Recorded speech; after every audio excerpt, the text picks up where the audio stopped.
आपने गुरु के नाम से सारी चीज़ें की, लेकिन ऐसे गुरुओं, क्योंकि मैं तो खुद ऐसे तमाम, मुझे लगता है कि सैकड़ों बाबा, ये आप भी जानते हैं, सैकड़ों बाबाओं से मिल चुका हूँ जो दावे करते हैं, लेकिन एक पढ़ा लिखा जो विज्ञान के दृष्टिकोण से देखे वो वही चीज़ करके दिखा देता है।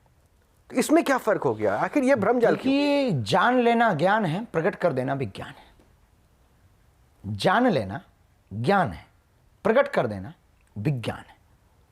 जब तक आप जानेंगे नहीं तब तक आप प्रकट भी नहीं कर पाएंगे।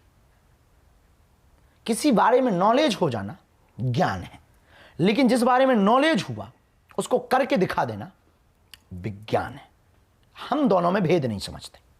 मजेदार बात सुनिए, नकारात्मक ऊर्जा से ग्रसित लोग हमारे पास आते हैं, उनको हम हनुमान चालीसा का उपाय, जो भी हमें गुरु प्रसाद है उससे हम उनको रास्ता देते हैं।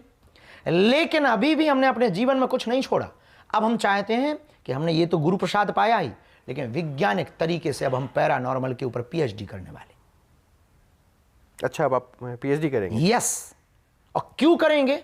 हम ये पूरे खुद भी आनंद लेना चाहते कि आखिर ये पैरानॉर्मल विज्ञान की दृष्टि में क्या है। हमारी दृष्टि में तो हमें पता है गुरु की प्रेरणा से कि ये यही है, पर विज्ञान की दृष्टि में क्या है उसका भी आनंद हमको लेना है।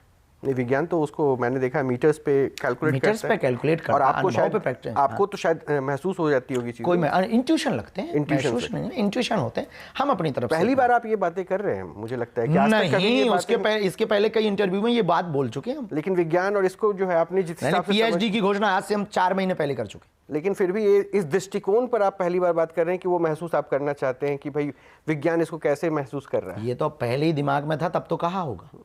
पीएचडी करने के लिए किसी आदमी ने फाइल क्या जरूरत है? लेकिन मैं यही पूछना चाह रहा था। यही तो हम कहना चाह रहे हैं। जब आप जैसे पढ़े लिखे लोगों को छीलने के लिए हमारे पास हमें डिग्री चाहिए। हमारे पास गुरु कृपा तो है, पर आप मानते हो कागजी। अब वो कागजी कौन देगा? यूनिवर्सिटी देगी। अब वो यूनिवर्सिटी कब देगी? जब हम पढ़ेंगे। हम जा रहे हैं कैम्ब्रिज या ऑक्सफोर्ड यूनिवर्सिटी। लेकिन यही बात हो गई, एक तो आपके धाम पे आके लोगों की तकलीफें दूर हो जाती है, आप फिर भी हॉस्पिटल बना रहे हैं, तो मतलब आदमी करे क्या? ये मैसेज बहुत क्लियर होना चाहिए बाबा। इस देश में यही मैसेज क्लियर करने के लिए तो हमारे गुरु ने हमें ये रास्ता दिया है। हमारे हनुमान चालीसा में लिखा, ना से रोग हरे सब पीरा, जपत निरंतर हनुमत वीरा। हनुमान जी की भक्ति से तुम्हारे रोग और पीड़ा तो मिट जाएगी, पर सुनो, जिन हनुमान जी ने ये रोग पीड़ा मिटाई है वही लक्ष्मण जी के लिए संजीवनी बूटी भी लेकर के आए।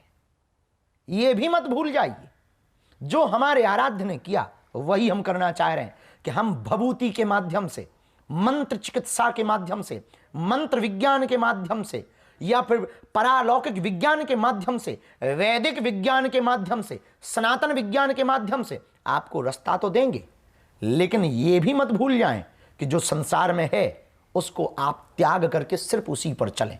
दुआ और दवा दोनों की आवश्यकता है, कृपा और दवा दोनों की आवश्यकता है। इसलिए यदि आपका अस्पताल में ठीक ना हो तो मंदिर चढ़ जाना, और मंदिर में ठीक ना हो तो अस्पताल चले जाना। चलिए, ये मैसेज तो आप क्लियर कर दिया आपने, और ये बात कम से कम मुझे लगता है उनके लिए बहुत ज़रूरी है जिनको लगता है कि अस्पतालों में नहीं, क्योंकि मैंने ऐसे बहुत सारे केसेस देखे। आप ये बताइए, हमने अस्पताल के भूमि पूजन या उद्घाटन का विचार क्यों किया? और ये आपसे मिलने के पहले थोड़ी, आपसे मिलने के बाद थोड़ी किया। ये तो सपना हमारा 4 साल पुराना है, 5 साल पुराना है।